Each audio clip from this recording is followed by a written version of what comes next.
So arrhythmias are common in heart failure. तो अपने को उसकी पैथोजेनेसिस देखनी है कि भाई क्यों होते हैं और कैसे होते हैं एरिथमियाज मेनली हार्ट फेलियर्स में। ठीक है, first and most common is atrial fibrillation. ये क्वेश्चन तुम्हारी यूनिवर्सिटी में आएगा ही आएगा, लिख के ले लो। प्रैक्टिकल में पूछेंगे, थियरी में भी पूछेंगे, एट्रियल फिब्रिलेशन रट लो। और अगर आगे पीजी करना है तो ये चीज आनी चाहिए। ठीक है, एट्रियल पीछे तक आवाज आ रही है ना, या माइक में बोल दो? सबसे पहले स्ट्रक्चरल रीमॉडलिंग। तो हार्ट फेलियर में मेन कॉम्पोजिशन जो होता है वो तुम्हारा लेफ्ट वेंट्रिकुलर डिसफंक्शन होगा। लेफ्ट वेंट्रिकुलर डिसफंक्शन होगा, तुम्हारा हार्ट पंप नहीं कर पाएगा, बॉडी में पंप ब्लड पहुंचेगा नहीं, उस वजह से सिम्टम्स दिखते हैं। तो particularly when the left ventricular failure dysfunction leads to atrial enlargement and fibrosis. These changes disturb the normal conduction pathway and increase the propensity for the ectopic electrical activity. Second most common change is electrical remodeling. Prolonged heart failure causes changes in ion channel function and electrical properties of the atrial cells. These result in increased atrial refractoriness, slowed conduction, and increased tendency for re-entrance circuits.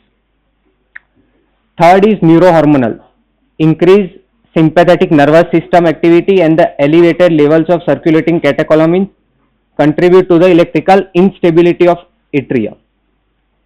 Additionally, RAS activation enhances the fibrosis and inflammation of atria, promoting AF. Now, what are the ectopic triggers which develop the AF? So, first one is the high atrial pressure seen in left atrial dilation leads to formation of ectopic foci, most commonly in pulmonary veins. These ectopic beats initiate AF, which can progress from paroxysmal, persistent or permanent AF if uncontrolled. पैरोक्सिसिमल तब बोलेंगे जब किसी patient को first time AF का episode होगा, which was more than greater than 48 hours, मतलब और less than 7 days, और वो सेल्फ रिमिटिंग होगा, अपने आप से ठीक हो जाएगा। परसिस्टेंट अपन तब बोलेंगे जब वो ग्रेटर देन 7 डेज तक रहेगा AF का एपिसोड। और परमानेंट AF तब बोलेंगे जब वो पेशेंट को रिकरेंट एपिसोड हो रहा है और लाइफ टाइम है, नोन केस ऑफ AF है। तो ये 3 डेफिनेशन है पैरोक्सिसिमल AF, परसिस्टेंट AF और परमानेंट AF की। Third is haemodynamic consequences. AF in heart failure exacerbates the symptom by causing rapid and irregular ventricular rate, compromising diastolic filling and decreasing the cardiac output, leading to worsening of heart failure symptoms. Second is ventricular arrhythmia. So in pathogenesis, first change is structural change. Heart failure is associated with left ventricular dysfunction, fibrosis and scarring. Body में कहीं पे भी injury होगी अपने, तो सबसे पहले endothelial injury के बाद क्या होता है प्रोसेस? कोई बताएगा नॉर्मल बॉडी की मैकेनिज्म, इंजरी में क्या होता है? बता दे, तू सही बोल रहा था। उसके बाद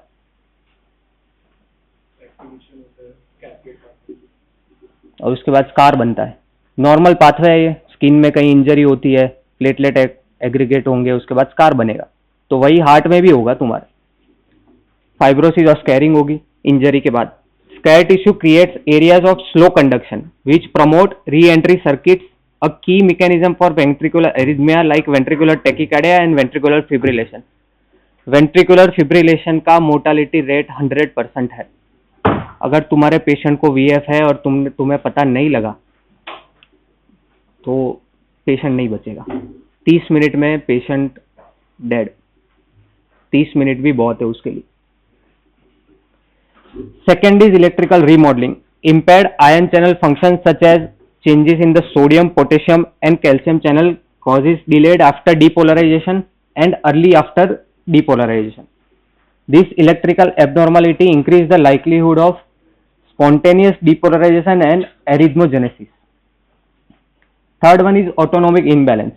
Increased sympathetic drive and diminished parasympathetic activity contribute to the risk of arrhythmia. The imbalance leads to automaticity, increased myocardial irritability and the potential arrhythmogenic foci to develop ischemic and scar tissue. नहीं allow, बाहर रहो. Ventricular tachycardia. अब trigger कौन करेगा ventricular tachycardia को? किसी patient prone है ventricular tachycardia के, तो often triggered by presence of scar tissue और ischaemia in setting of heart failure. Scar tissue act as substrate for re-entrance circuits leading to ventricular tachycardia, which may lead to more severe form of arrhythmia like ventricular arrhythmias. Ventricular fibrillation, if VT degenerate into VF, there is loss of organized electrical activity in ventricle, which result in ineffective contraction and rapid deterioration of cardiac output. VF is a major cause of sudden cardiac death in heart failure. VF का ECG देखा है क्या किसी ने? Book में देखा होगा, book में दिया होगा कहीं पे। तो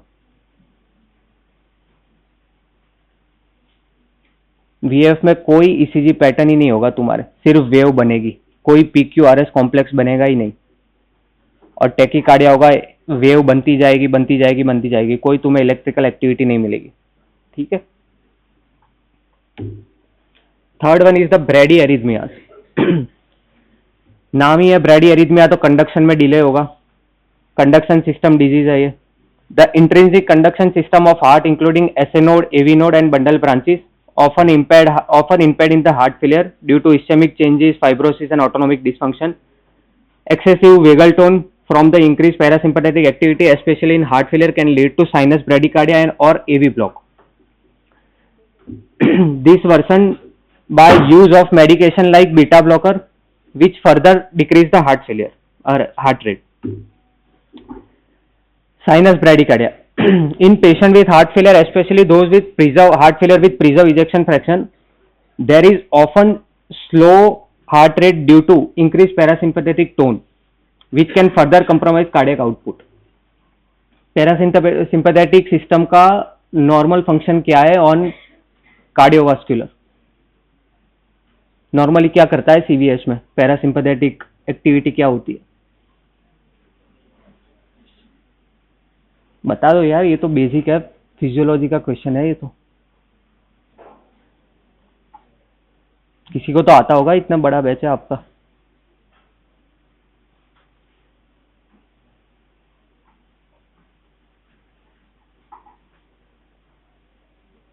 अरे नॉर्मल फंक्शन पूछ रहा हूँ पैरासिम्पैथेटिक का, ये स्लाइड में भी आंसर है।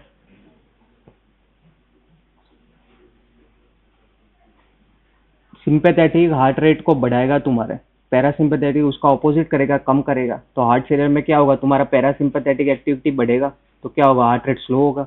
हार्ट रेट स्लो होगा तो क्या होगा, ट्रिगर करेगा ब्रैडी एरिथमिया को। सिंपल मैकेनिज्म है, तुम लोग रटो मत यार। तुम अगर बेसिक समझ जाओगे तो तुम आराम से कोई भी चीज समझ पाओगे। तुम ये रटोगे कि पैरासिम्पैथेटिक पहले क्या करेगा, फिर ये सोचोगे कि एरिथमिया में क्या होगा, ऐसा नहीं होता। मैकेनिज्म होती है, सिंपल है, एक चीज तुम समझ लो, उसके बाद सारी ऑटोमेटिक आ जाएगी तुम लोगों को। तुम्हारे सीनियर का बैच तो जो पास हुआ वो बहुत गंदा था, प्रैक्टिकल में किसी को कुछ नहीं आता था, सच बता रहा हूँ। ऐसा मत बनना तुम लोग। वो कैसे पास हुए हमें ही पता है प्रैक्टिकल एग्जाम में। तो एटलीस्ट तुम थियरी नॉलेज तो अच्छी रखो, प्रैक्टिकल एग्जाम में तुम्हारी थियरी ही चेक होगी, प्रैक्टिकल का तुम्हें उतना नहीं पूछेंगे। मेनली ये सब चीजें पूछेंगे बेसिक, और ये तो बेसिक है कि पैरासिम्पैथेटिक एक्टिविटी क्या होती है बॉडी में। ये फर्स्ट ईयर में अपने को समझाया था फिजियो में। Second is AV block. In advance heart failure, specially in cases of ischemic heart disease and myocarditis, there is increased risk of AV block leading to slow ventricular response or even complete block, third degree heart block, which may require a pacemaker. Types पता है किसी को heart block के? First degree, second degree?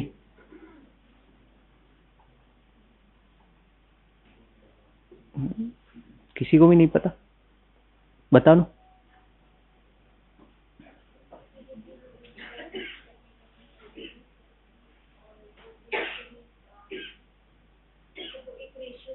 नाम बता दो तुम तो। सेकेंड डिग्री में सेकेंड डिग्री के दो टाइप होता है।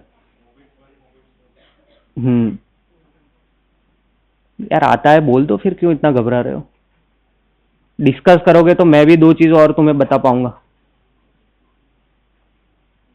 ठीक है, बैठ जाओ। इतना आता है वो भी बहुत है। Fourth one is the conduction system abnormality.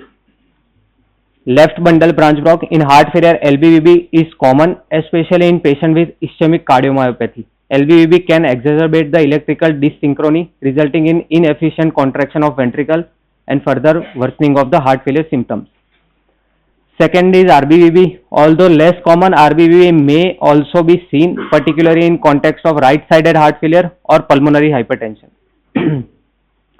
Cardiac dyssynchrony. Bundle branch block, especially LBVB, cause delay in ventricular depolarization, leading to mechanical dyssynchrony.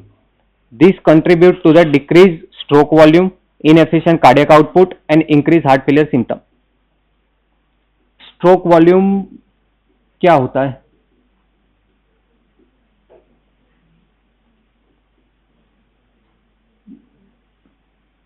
बताओ. स्ट्रोक वॉल्यूम मतलब फॉर्मूला क्या होती है, ये तो पता होगा ना. Cardiac output into heart rate. Stroke volume मतलब तुम्हारे एक बीट पे कितना हार्ट तुम्हारा ब्लड पंप कर पा रहा है बॉडी को, उसको अपन स्ट्रोक वॉल्यूम कहेंगे. ठीक है. तो नॉर्मली हार्ट फेलियर में स्ट्रोक वॉल्यूम क्या होता है, बढ़ेगा या कम होगा? ठीक है. राइट साइडेड और लेफ्ट साइडेड हार्ट फेलियर में डिफरेंशिएट कैसे करोगे तुम? ये सब तुम्हारे वाइवा के क्वेश्चन है, लिख लो.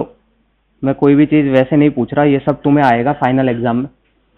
राइट साइडेड हार्ट फेलियर और लेफ्ट साइडेड हार्ट फेलियर में तुम डिफरेंशिएट कैसे करोगे कि पेशेंट को राइट साइडेड है या लेफ्ट साइडेड है.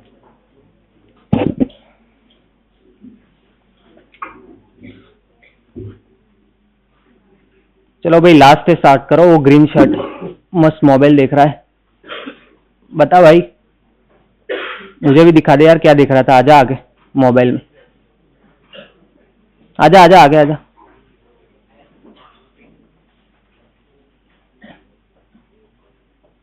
क्या चैट जीपीटी देख रहा था क्या? उसी की स्लाइड है, टेंशन मत ले. पर मैं जो बोल रहा हूँ वो नहीं मिलेगा तुझे चैट जीपीटी. बता क्या दिखा, मुझे भी दिखा दे यार. पढ़ रहा होगा, बता दे.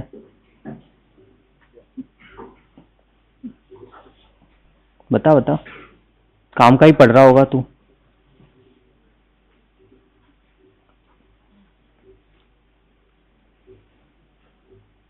कुछ तो बता, क्या पूछा मैंने इससे पहले, ये तो बता दे. चल क्वेश्चन बता दे, मैं आंसर नहीं बताएगा चलेगा.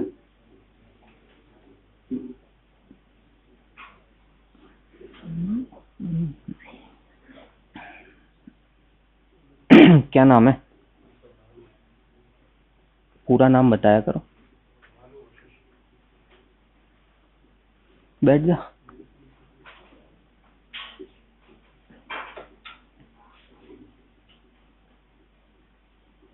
बताओ. चलो ये बता दो, राइट साइड हार्ट में क्या क्या अपने वो होता है कंपोनेंट्स, क्या आता है राइट साइड हार्ट में, ये तो बता दो कोई. हार्ट में ब्लड कहाँ से आता है ये बोल दो पहले. सुपीरियर इंफीरियर वेना क्या से आता है, कहाँ जाता है वो? राइट एट्रियम में जाएगा, राइट वेंट्रिकल में जाएगा. राइट साइड हार्ट फेलियर होगा तो क्या होगा?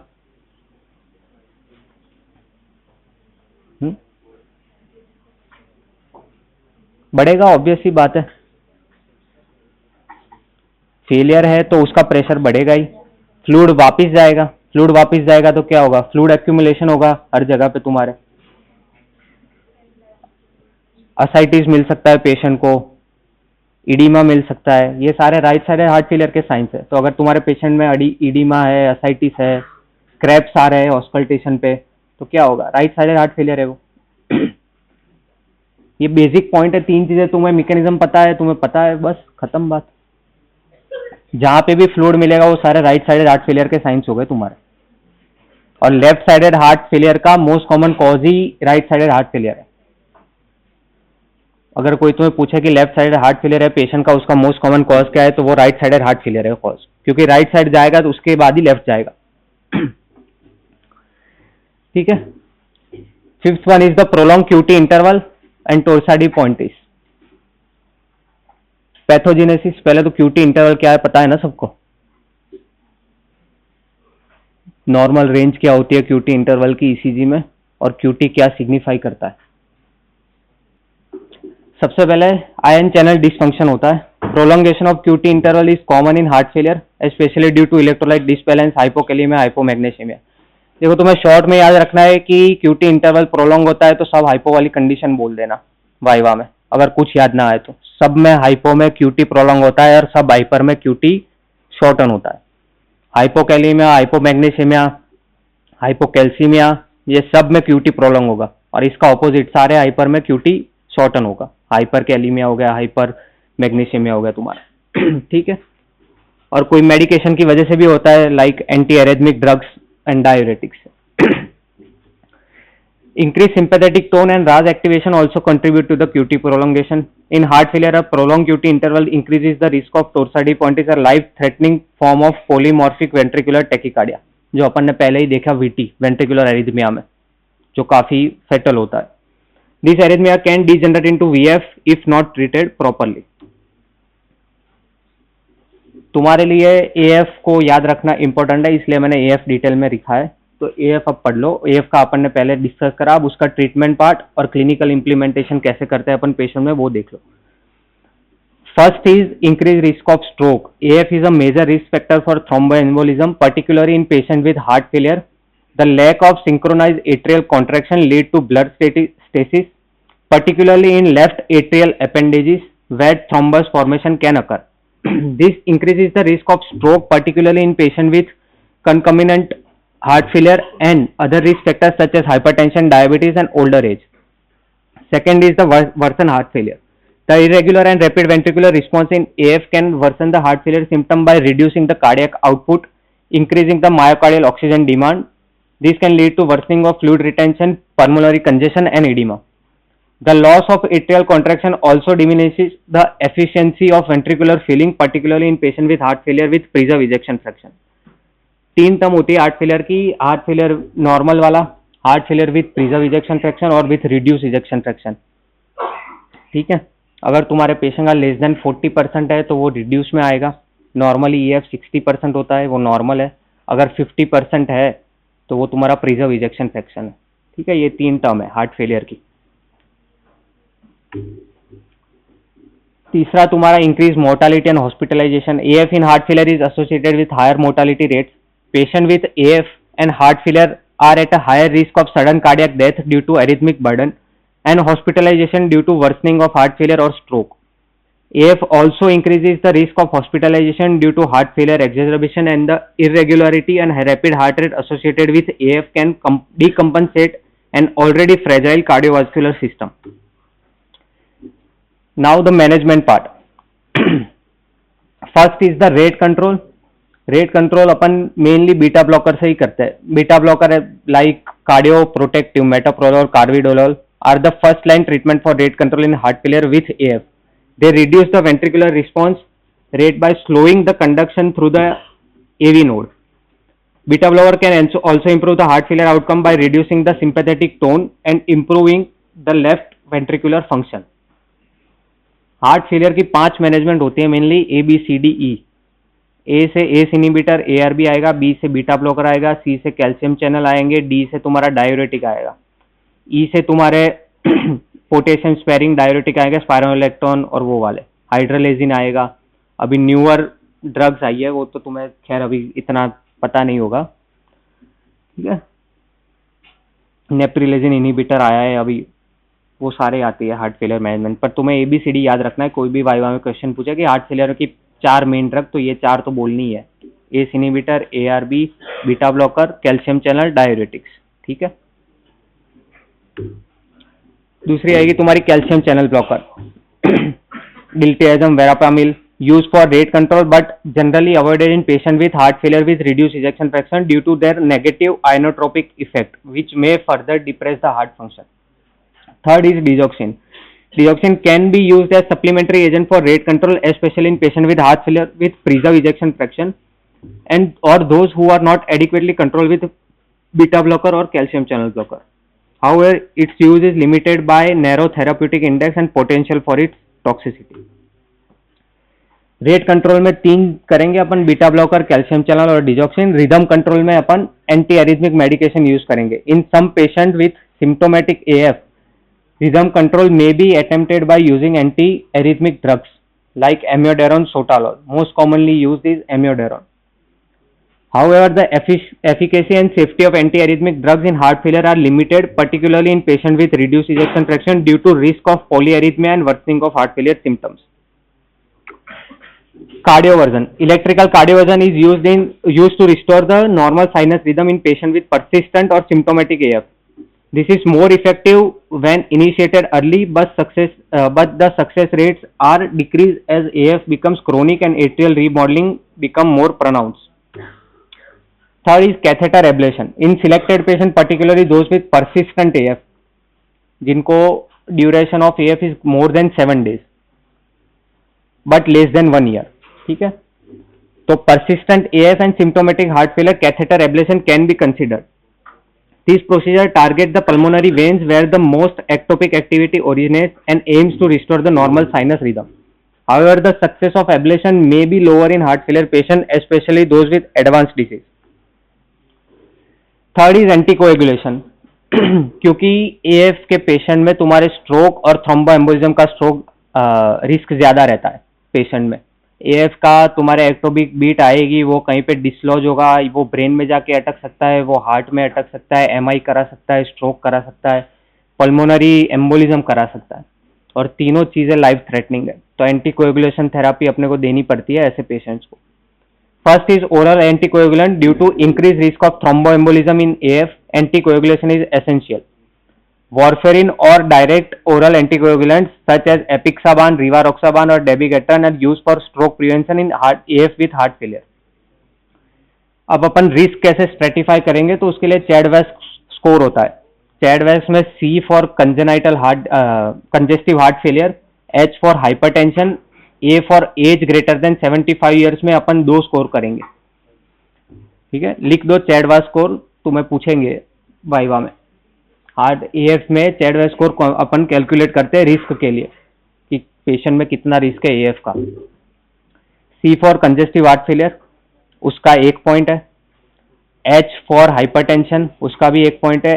A2 मतलब एज ग्रेटर देन 75 ईयर्स, उसके 2 पॉइंट देंगे. D for diabetes, S for stroke, ठीक है. VA for vascular, any previous vascular abnormality like stroke और कुछ. And SC for age less than 65 year and gender female. ये दोनों में 1-1 पॉइंट. चैड वेस्ट स्कोर होता है ये. ठीक है. S for sex female. ठीक है. तो एज में 2 क्राइटेरिया है. अगर तुम्हारे ग्रेटर देन 75 ईयर्स है तो उसमें 2 पॉइंट देना है. अगर 65 to 75 है तो 1 पॉइंट ही देना है वो पेशेंट को. ठीक है. Fourth one is the device therapy, cardiac synchronisation therapy in patient with heart failure with reduced ejection fraction also have AF. CRT can be consider, पर अपन नॉर्मली CRT नहीं देते यहाँ पे किसी भी पेशेंट को. ठीक है. uses a biventricular pacemaker to improve the ventricular synchrony which may help improve the heart failure symptoms. In some cases restore the sinus rhythm. This therapy is essential, especially beneficial in patients with prolonged QRS duration and LBBB. Implantable cardioverter defibrillator.